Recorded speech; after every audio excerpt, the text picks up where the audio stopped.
Good morning. We're back out on Calaveras this morning. It's in the camera it looks like it's pretty light, but it's really not, is it? It's not. The camera's adjusting for the lighting pretty well. So it's still pretty dark out here. I actually had to put the lights on the boat this morning for the first time in years. And we're heading over for this spot. Hopefully we can get in it and do some good this morning. So I've got Robert back with me. And I gotta have Robert. He's got a higher Facebook following than I got YouTube following, man. Last time he was out here with me, man, you should have seen all the posts he got. People love this guy. He's all right. So we're on our way out here. We're gonna try to get him back into that corner where Malo has done so good before, but it's cold. It's 46 degrees out here. That's what the truck just told me. And I think it's getting colder because what did it say when you checked it earlier? 51. 51, and when I went back to the truck to park it, it said 46, so it's getting colder. But it is supposed to be warming up today. That guy's not in our spot, so if somebody's not in there, we should be able to march right on in there. So we'll keep you guys posted and let you know how it goes. Hopefully we'll catch some fish today. Hey, you got him on there? You might have lost him? Yes, sir.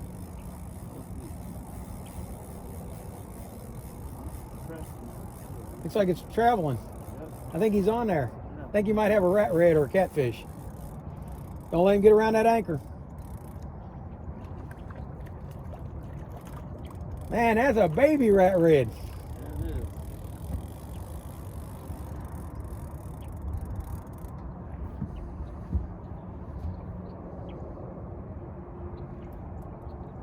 it is. Pretty good.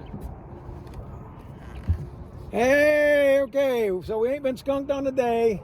We got a fish. So we're gonna move on from there and see how things go. Yep. That's a good start. At least something hit. Put this guy back. Little tiny one, beautiful. Okay, Malo, we just had a bait check, and of 8 rods, only one of them had bait left on it. So that's why we weren't getting any bites, I'm assuming. Apparently we were getting bites and just didn't know it. So we're kind of keeping a little closer eye on things, see if we can get going. We were sitting around telling old stories about families and such.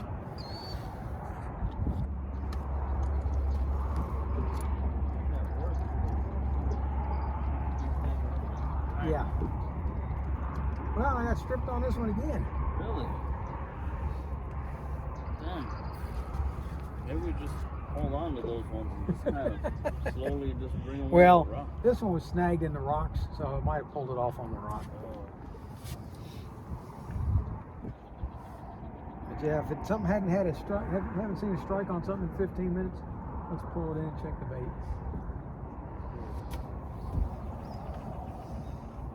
Okay. That's all I'm hitting. So what we got today? This is a little rat red again.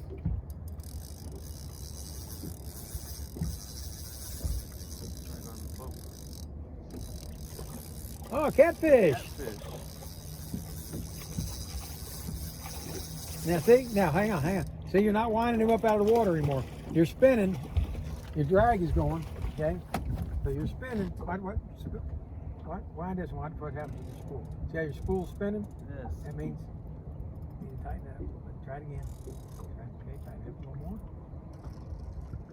Okay, now you're making some progress. Okay. All right. Now wind down to him. Don't try to lift him out of the water with the reel. Wind down to him. There, stop, and then lift him.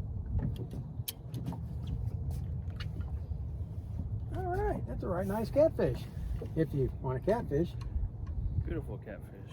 He is.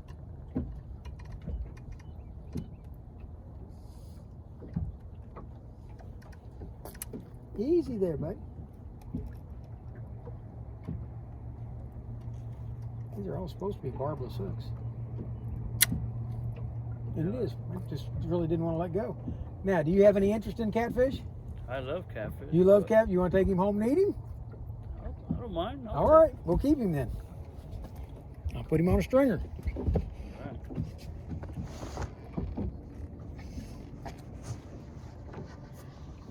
Okay. bait this one, folks.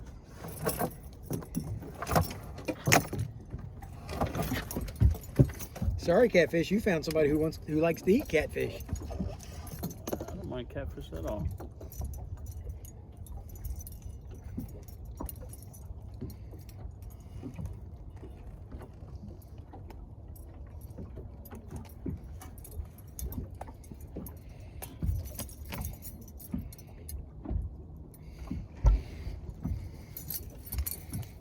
Pretty decent size, huh? Mm-hmm. You ready to show everybody? You ready to get your picture made with him? Sure. All right, let's change this.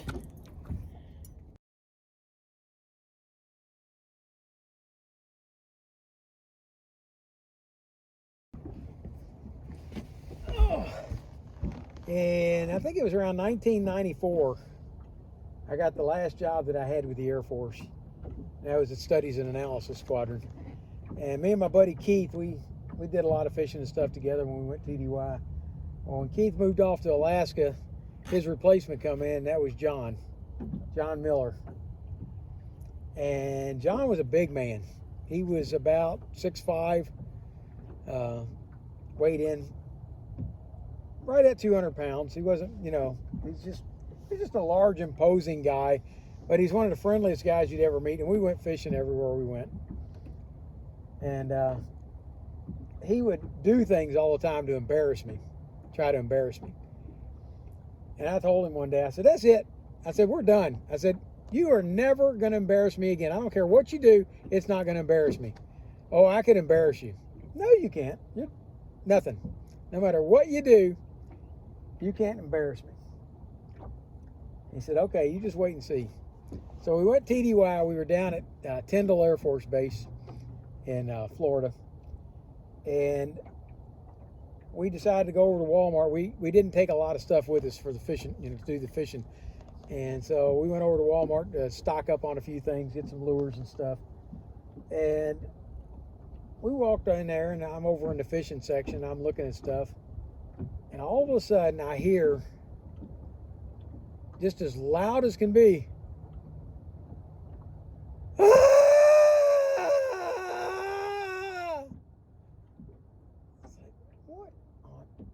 is that?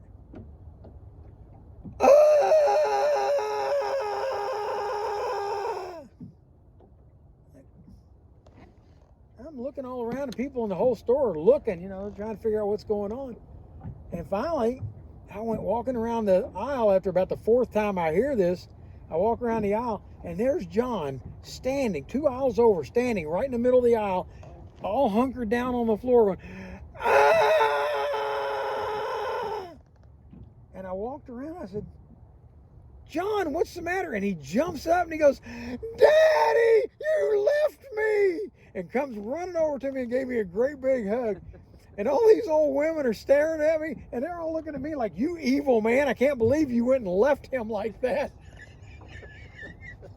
And I was like, okay, John, all right, you got me. You definitely were able to embarrass me again. Nice. And I really miss that man. He was he never met a stranger, never met anybody that he didn't like. He was just a good-hearted man.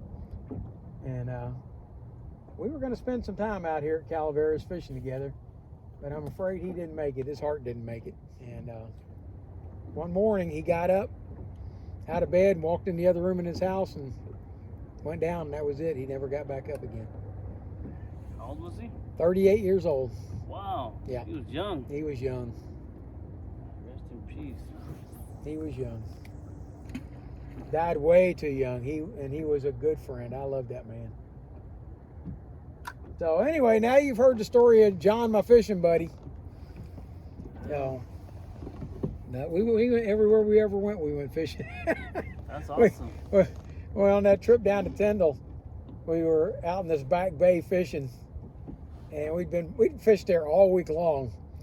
And one day we come walking up through the back, and we were staying at this hotel. I don't remember the name of the hotel anymore. But we were staying at this hotel, and this guy saw us coming up with fishing stuff. He goes, where are you guys coming with that? Oh, we've been out there wade fishing out in the back bay back there.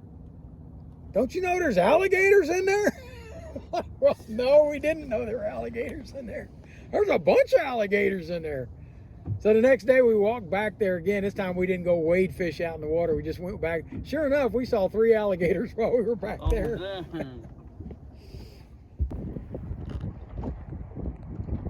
Like the Kuma reel?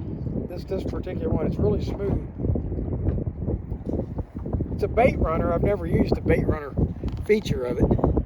It's made so that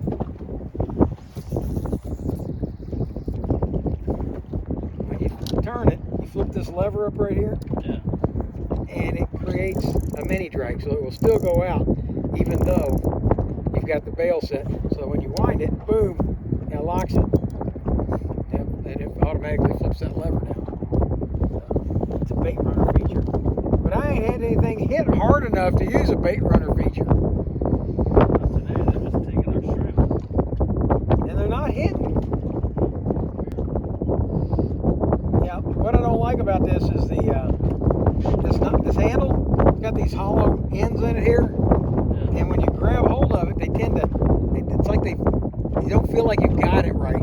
Because your finger fits in that hole. I'm thinking about taking epoxy and filling it up and kind of rounding it over so it's more of a bullet shape rather than this pipe. I don't like this pipe design. But aside from that, this Okuma is really a good solid reel.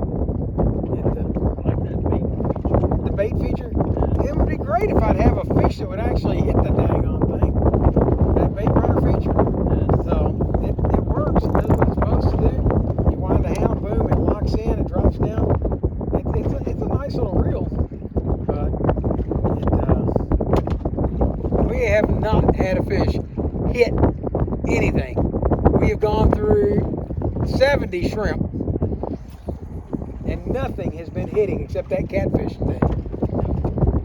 You don't like catfish? I do not like catfish. That little redfish that hit, that little red you got, he hit, but nothing else is hitting. They're just slowly but surely stripping the shrimp right off the line without ever feeling a nibble, not a tap, nothing.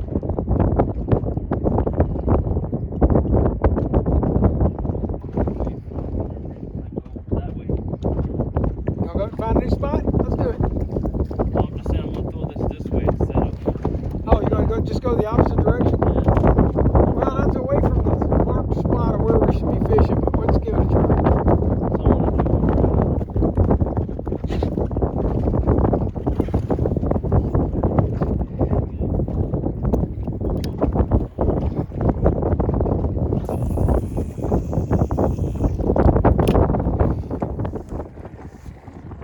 See if we get anything different with this. Change What's of that? direction. See if we get anything with a change of direction. Can't get any worse.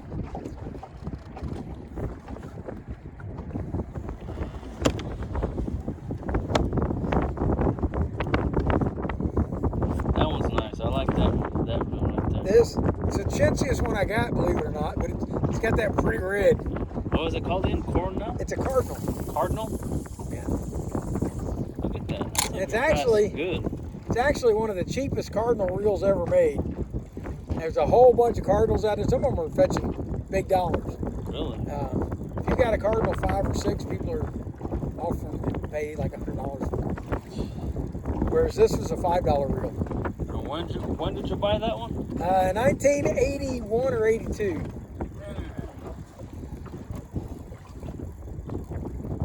Long time ago, bud. It looks new to me. It seems like a long time ago to you.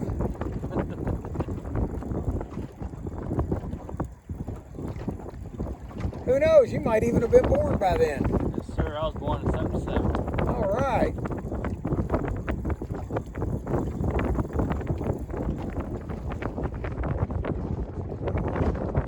Cast really nice though. It does.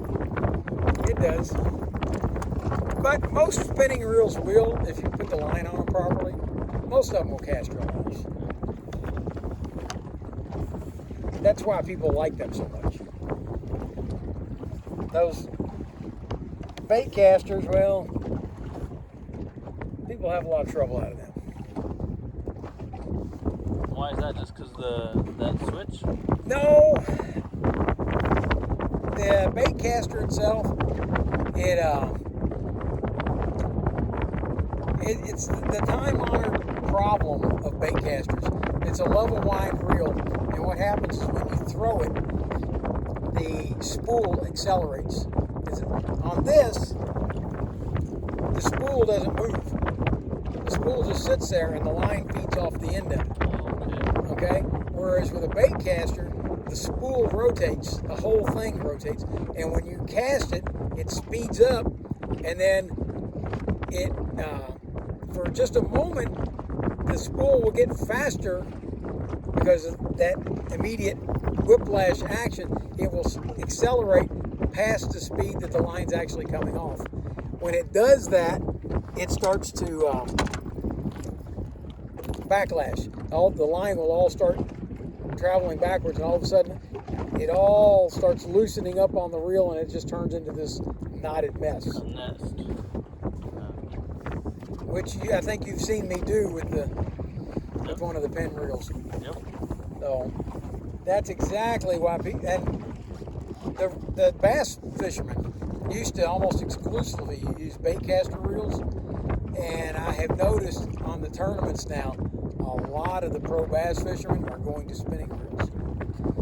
And yeah, they have to change the line on them more often because the line gets twisted with so much use, but they don't backlash. So much cleaner, Yeah. smoother. And if you really understand what you're doing, I've seen some guys out there on YouTube teaching videos on how to control exactly how much line and stuff is coming off of this, how to hit the line with your fingers and stuff, how to control how it's coming off. What they'll do is when they cast it, they're going to let their finger just kind of touch along the edge, so they know how far. And instead of relying on just the cast of the speed and everything, they're using that. And that's pretty neat. A lot of them won't tighten the drags down. They'll leave the drags loose, and they'll hold it with their hand, create their own drag using their hand. So there's a lot of different ways you can fish a spinning reel. Pretty neat. Well, I've learned a lot with you, my friend.